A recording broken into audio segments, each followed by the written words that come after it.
KPSC ಇಂದ KS exams ಅಂದ್ರೆ ಪ್ರತಿಯೊಂದು ಹಂತದಲ್ಲೂ ಸ್ಕ್ಯಾಮ್ ಆಗಿದೆ. ಮತ್ತೆ ಕನ್ನಡ ಟ್ರಾನ್ಸ್ಲೇಷನ್ ಎರರ್ ಇಂದ ಸುಮಾರು 76,000 ಜನಕ್ಕೆ ಅವಕಾಶ ಸಿಕ್ಕಿಲ್ಲ ಮೇನ್ಸ್ದು. ಈ ಒಂದು ಪಾದಯಾತ್ರೆ ಮಾಡಿದ್ವಿ ಧಾರವಾಡದಿಂದ ಬೆಂಗಳೂರು ತನಕ. ಮತ್ತೆ ಬೆಂಗಳೂರಲ್ಲಿ ಕರ್ನಾಟಕ ರಕ್ಷಣಾ ವೇದಿಕೆ ನಾರಾಯಣಗೌಡರು ಅನ್ನೋರ ನೇತೃತ್ವದಲ್ಲಿ ಹೋರಾತ್ರಿ ಧರಣಿ ಮಾಡಿದ್ವಿ. ಪ್ರತಿಯೊಂದು ಜಿಲ್ಲೆಯಲ್ಲೂ ಹೋರಾಟ ಮಾಡಿದ್ವಿ. ಸರ್ಕಾರ ಆಗಿರ್ಬೋದು, KPSC ಆಗಿರ್ಬೋದು, ಯಾವುದೂ ಡಿಸಿಷನ್ ತಗೊಂಡಿಲ್ಲ. ವಿದ್ಯಾರ್ಥಿಗಳ ಪರವಾಗಿ ಚರ್ಚೆನೂ ಮಾಡಿಲ್ಲ. ಈವನ್ ಕೃಷ್ಣ ಬೈರೇಗೌಡರು ಸರ್ ಹೋಗಿ ಸುಮ್ಮನೆ ಮಾನ್ಯ ಮುಖ್ಯಮಂತ್ರಿ ಸಿದ್ದರಾಮಯ್ಯ ಸರ್ಗೆ ಕೇಳಿರೋಂಥ ಪ್ರಶ್ನೆಗಳನ್ನ ಇವರು ಬಂದು ಏನೋ ಒಂದು ಅಡ್ಗೋಡೆ ಮೇಲೆ ದೀಪ ಇಟ್ಟಂಗೆ ಪ್ರಶ್ನೆಗೆ ಆನ್ಸರ್ ಮಾಡ್ಬಿಟ್ಟು ಹೋಗಿದ್ರು. ಮತ್ತೆ ಇವಾಗ್ಲೂ ಅಷ್ಟೇ KPSC ಮೆಂಬರ್ಸ್ ಪ್ರತಿ ಒಬ್ರು ಸ್ಕ್ಯಾಮ್ ಇದ್ದಾರೆ. ಪ್ರತಿ ಒಂದು ಹಂತದಲ್ಲೂ ಇಲ್ಲಿರೋಂಥವ್ರು ಯಾವುದೇ ಎಷ್ಟು ಜನ ಈ ಒಂಥರ ಡಿವೈಡ್ ಮಾಡ್ಕೊಂಡ್ಬಿಟ್ಟಿದ್ದಾರೆ. ನಿಂದು ಇಷ್ಟಿಷ್ಟು ಪೋಸ್ಟ್ ಅಂತ ಹೇಳ್ಬಿಟ್ಟು. ಮತ್ತೆ ಅದರಲ್ಲೂ ಜನರಲ್ ಮೆರಿಟರ್ ಅಂತೂ ಒಂದು ಪೋಸ್ಟ್ ಬಿಡ್ತಾ ಇಲ್ಲ ಅವರು. ಅದರಲ್ಲಿ ನಿಂದು ನಂದು ಸೀಟ್ ಅಂತಂದ್ರೆ ಇವರೇ ಕಚ್ಚಾಡ್ತಿದ್ದಾರೆ. ಯಾರಿಗೆ ಯಾರು ಸೀಟ್ ಕೊಡ್ಬೇಕು, ಯಾರಿಗೆ ಲಿಸ್ಟ್ ಅಲ್ಲಿ ಕುತ್ಕೊಬೇಕು ಅಂತ ಹೇಳ್ಬಿಟ್ಟು.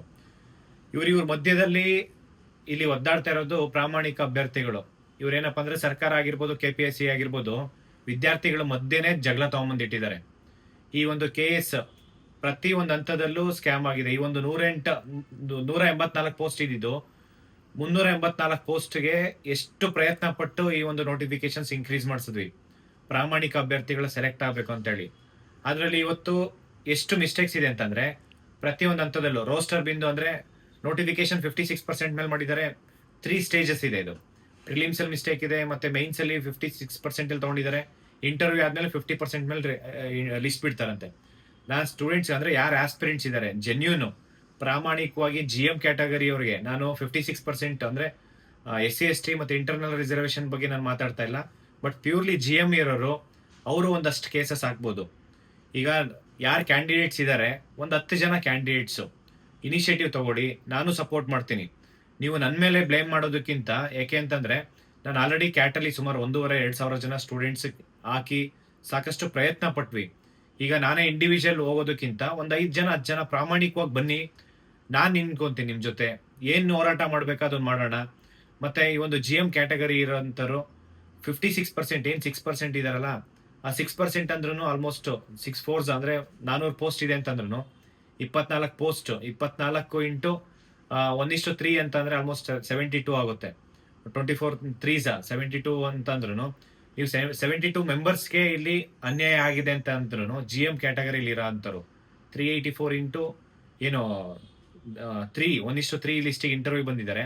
ಆಲ್ಮೋಸ್ಟ್ 1112 ಇದೆ ಅಂದ್ರೆ 1112. ಇಷ್ಟು ಜನದಲ್ಲಿ ಯಾರು GM ಕ್ಯಾಟಗರಿಯಿಂದ ಮೇನ್ಸ್ ಇಂದ ಆಚೆ ಬಂದಿದ್ರ ಅಂದ್ರೆ ಇಂಟರ್ವ್ಯೂ ಸೆಲೆಕ್ಟ್ ಆಗಿಲ್ಲ ಅಂತವ್ರು ಕೋರ್ಟ್ಗೆ ಹೋದ್ರೆ ನಮಗೂ ಇಂಟರ್ವ್ಯೂ ಕೊಡಿ ಅಂತ ಹೇಳಿ 100% KPSCಗೆ ಸ್ವಲ್ಪ ಪ್ರೆಷರ್ ಆಗುತ್ತೆ. ಇದೊಂದೇ ಅಂತ ಕೇಸ್ ಅಲ್ಲ, ಈವನ್ ಪ್ರಿಲಿಮ್ಸ್ ಇಂದ ಯಾರು GM ಕ್ಯಾಟಗರಿಯಿಂದ ಆಚೆ ಬಂದಿದ್ದಾರೆ ಅವರು ಕೂಡ ನನಗೆ ಬಿಕಾಸ್ ಆಫ್ 56% ಇಂದ ನನಗೆ ಆಚೆ ಉಳಿದಿದೆ ಅಂತ ಅವರು ಕೂಡ ಕೇಸ್ ಹಾಕ್ಬೋದು. ಅದಾದ್ಮೇಲೆ ಅಂದ್ರೆ ಕನ್ನಡ ಟ್ರಾನ್ಸ್ಲೇಷನ್ ಎರರು ಮತ್ತೆ 350 ಕ್ಯಾಂಡಿಡೇಟ್ಸ್ ಕ್ಯಾಟ್ ಅಲ್ಲಿ ಇರೋಂಥವ್ರು ಅವರು ಕೂಡ ನಮಗೆ ಅಂದ್ರೆ ಬಿಫೋರ್ ಎಕ್ಸಾಮ್ಸು ಎಲ್ಲರಿಗೂ ಜಸ್ಟಿಸ್ ಅಂದ್ರೆ ಹೈಕೋರ್ಟ್ ಅಲ್ಲಿ ಮೈನ್ಸ್ ವಿತೌಟ್ ಕ್ವಾಲಿಫೈಯಿಂಗ್ ಪ್ರಿಲಿಮ್ಸ್ ಮೈನ್ಸಿಗೆ ಅಲೋ ಮಾಡಿದ್ರು. ಅಂತ ಕ್ಯಾಂಡಿಡೇಟ್ಸ್ ಕೂಡ 350 ಮೆಂಬರ್ಸ್ ಇದ್ದಾರೆ. ಅಂಥವ್ರು ಕೂಡ ಅವರು ಕೂಡ ಈಗ ಕೇಸ್ ಹಾಕ್ಬೇಕು ಅಂತ ಹೇಳಿ ಪ್ಲಾನ್ ಮಾಡ್ತಿದ್ವಿ. ಎಲ್ಲ ನಾನು ಸೀನಿಯರ್ ಅಡ್ವೊಕೇಟ್ ಜೊತೆ ಚರ್ಚೆ ಮಾಡಿದ್ದಾದ್ಮೇಲೆ ಇದನ್ನ ನಿಮ್ಮ ಹತ್ರ ಇಡ್ತಾ ಇರೋಂಥದ್ದು. ಏನಂದ್ರೆ ನೀವು ಸ್ಟೂಡೆಂಟ್ಸ್ ನನ್ನ ಮೇಲಂತೂ ಯಾವುದೇ ಕಾರಣಕ್ಕೂ ಬ್ಲೇಮ್ ಮಾಡಬೇಡಿ. ನೀವು ಎಷ್ಟು ಜನ ವಾಲಂಟಿಯರ್ ಬನ್ನಿ, ನೀವು ಎಲ್ಲೆಲ್ಲೋ ಕುತ್ಕೊಂಡು ಮಾತಾಡೋ ಬದಲು ಬನ್ನಿ, ಒಂದು 10 ಜನ ಪ್ರಾಮಾಣಿಕವಾಗಿ ನಾನು ಮುಂದೆ ನಿಂತ್ಕೊಂತೀನಿ, ನಿಮ್ಮ ಜೊತೆ ನಿಂತ್ಕೊಂತೀನಿ, ಕ್ಯಾಂಡಿಡೇಟ್ಸ್ ಬನ್ನಿ, ಏನ್ ಬೇಕಾದ್ರೂ ಮಾಡ್ಬೋದು. ಸುಮ್ಮನೆ ಯೂಟ್ಯೂಬ್ ಅಲ್ಲಿ ಇರ್ಬೋದು, ಬೇರೆ ಬೇರೆ ಕಡೆ ಕಮೆಂಟ್ಸ್ ಹಾಕೋದ್ರಿಂದ ಏನೂ ಪ್ರಯೋಜನ ಇಲ್ಲ. ಯಾಕೆಂದ್ರೆ ಸಾಕಷ್ಟು ಹೋರಾಟ ಮಾಡಿದೀವಿ KPSC ವಿರುದ್ಧ. ಇವಾಗ್ಲೂ ಅಷ್ಟೇ ಬೀದರಿಂದ ಬೆಂಗಳೂರು ತನಕ ಪಾದಯಾತ್ರೆ ಮಾಡೋಣ ಅಂತಂದ್ರೂ ರೆಡಿ ಇದ್ದೀನಿ ನಾನು. ಎಲ್ಲರೂ ಒಟ್ಟಾಗಿ ಬನ್ನಿ, ಯಾ ಕ್ಯಾಂಡಿಡೇಟ್ಸ್ ಇದ್ದೀರಾ, ಎಸ್ಪೆಷಲಿ ಯಾರು ಮೇನ್ಸ್ ಬರ್ದಿರಾ ಮತ್ತೆ ಪ್ರಿಲಿಮ್ಸ್ ಬರ್ದಿದ್ದೀರಾ ಅಂತ ಕ್ಯಾಂಡಿಡೇಟ್ಸ್, ತುಂಬಾ ಸೀರಿಯಸ್ ಕ್ಯಾಂಡಿಡೇಟ್ಸ್ ಬಂದು ನಮ್ ಕೈ ಜೋಡಿಸಿದ್ರೆ ಏನ್ ಬೇಕಾದ್ರೂ ಮಾಡ್ಬೋದು. ಯಾಕೆಂದ್ರೆ ಇವತ್ತು ಪ್ರಾಮಾಣಿಕ ಅಭ್ಯರ್ಥಿಗಳು ಯಾರಿದ್ದಾರೆ ಅಂಥವ್ರಿಗಷ್ಟೇ ಈ ಪೋಸ್ಟ್ ಸಿಗ್ಬೇಕು ಅನ್ನೋದು ನಮ್ಮ ಒಪಿನಿಯನ್. ಅದಕ್ಕೋಸ್ಕರನೇ ಇಷ್ಟು ಹೋರಾಟ ಮಾಡ್ತಾ ಇರೋದು. ಈ ಒಂದು KPSC ಆಗ್ತಾ ಇರೋಂಥ ಭ್ರಷ್ಟ ವ್ಯವಸ್ಥೆನ KPSC ಮೊದಲು ಮುಚ್ಚಬೇಕು. ಅಲ್ಲಿವರೆಗೂ ಯಾವುದೇ ಕಾರಣಕ್ಕೂ ನಮ್ಮ ಹೋರಾಟ ಮಾತ್ರ ಬಿಡಲ್ಲ. ಈ ಹೋರಾಟ ಎಲ್ಲಿವರೆಗೂ KPSC ಒಂದು ಸಂಸ್ಥೆ ಅನ್ನೋದಿದೆ ಅದು ಮುಚ್ಚಬೇಕು. ಒಂದು ಇಲ್ಲಾಂದ್ರೆ ಪ್ರಾಮಾಣಿಕ ಅಭ್ಯರ್ಥಿಗಳಿಗೆ ನ್ಯಾಯ ಸಿಗೋವರೆಗೂ ಯಾವುದೇ ಕಾರಣಕ್ಕೂ ಹೋರಾಟ ನಿಲ್ಸಲ್ಲ. ಈಗಿರುವಂತ KPSC ಸೆಕ್ರೆಟರಿ ಮೇಡಮ್ ಜ್ಯೋತಿ ಮೇಡಮ್ ಅವರೊಬ್ರು ಕಡೆಯಿಂದ ಏನು ಮಾಡೋಕ್ಕಾಗಲ್ಲ. ಎಲ್ಲರೂ ಒಗ್ಗಟ್ಟಾಗಿ ಸೇರ್ಕೊಂಡ್ರೆ ಏನ್ ಬೇಕಾದ್ರೂ ಮಾಡ್ಬೋದು. ಎಲ್ರಿಗೂ ಒಳ್ಳೇದಾಗ್ಲಿ. Thank you so much. ನಮಸ್ಕಾರ.